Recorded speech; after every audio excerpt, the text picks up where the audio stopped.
Hola, mi nombre es Lina Paza, soy estudiante de la carrera de Psicología de la Universidad Continental.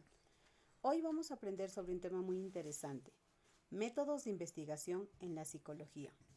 Pero veamos primero algunos conceptos. Método. ¿Qué es un método? El método es una forma organizada y sistemática para alcanzar un determinado objetivo. Se puede aplicar a distintas áreas de estudio como las ciencias naturales, sociales o las matemáticas. Entonces, el método son una serie de pasos que se deben seguir para alcanzar un objetivo. ¿Qué es una investigación?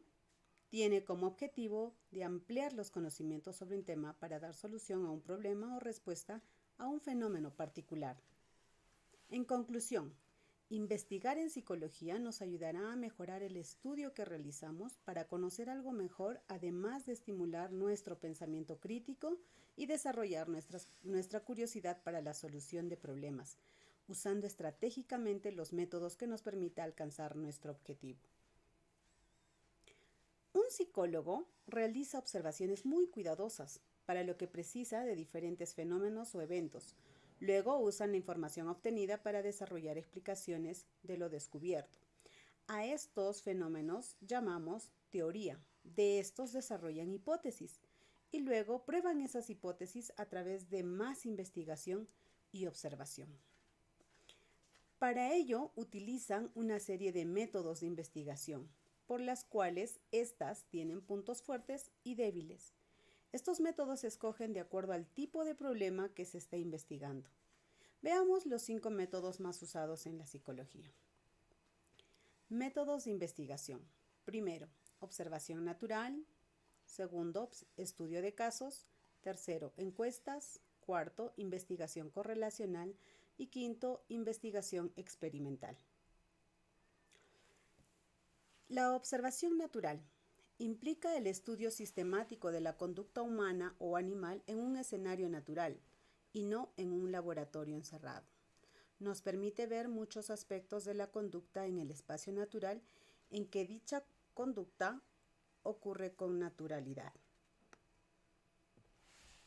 ¿Cuáles son las ventajas que encontramos de este método? Es que la conducta es más natural, es espontánea y variada. Y como desventajas tenemos que los resultados no pueden ser generalizados a otros escenarios o personas. También como desventaja encontramos la alteración de la conducta de los participantes por presencia del observador.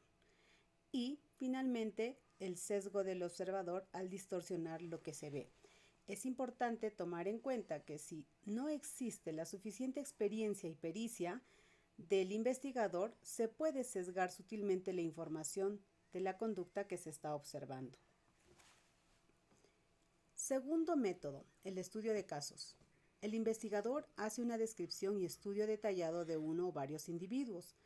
Se sirve de diferentes métodos para obtener detalles a profundidad del individuo que está estudiando. Los métodos que utiliza es la observación en la vida real, las entrevistas y las pruebas psicológicas.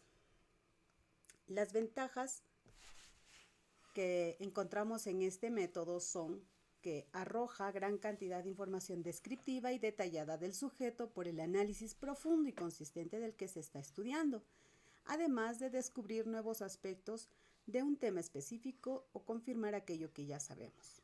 Como desventajas tenemos que el caso estudiado no puede ser una muestra representativa. Además, es costoso y toma mucho tiempo. Como tercer método encontramos la investigación por encuestas. Ofrece una visión general de características de una población.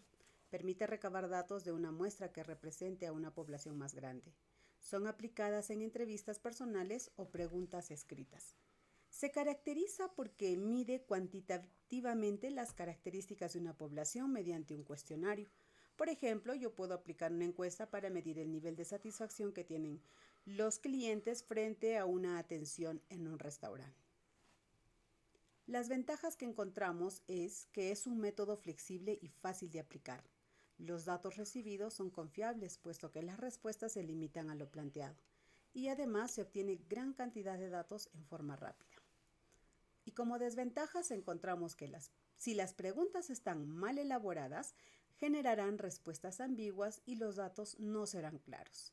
Además, que los entrevistados podrían no tener la disposición para brindar la información solicitada. El siguiente método es la investigación correlacional. Esta busca variables que parecen interactuar entre sí, de modo que cuando una variable cambia, la persona, al hacer una investigación, tendrá clara la manera en que la otra variable también cambia. No estamos hablando de causa y efecto. Por ejemplo, una persona puede reconocer el sonido particular del carro de basura, siendo capaz de percibirlo a la distancia. Cuando el sonido de camión se hace más fuerte, la persona es capaz de reconocer que el camión se encuentra más cerca.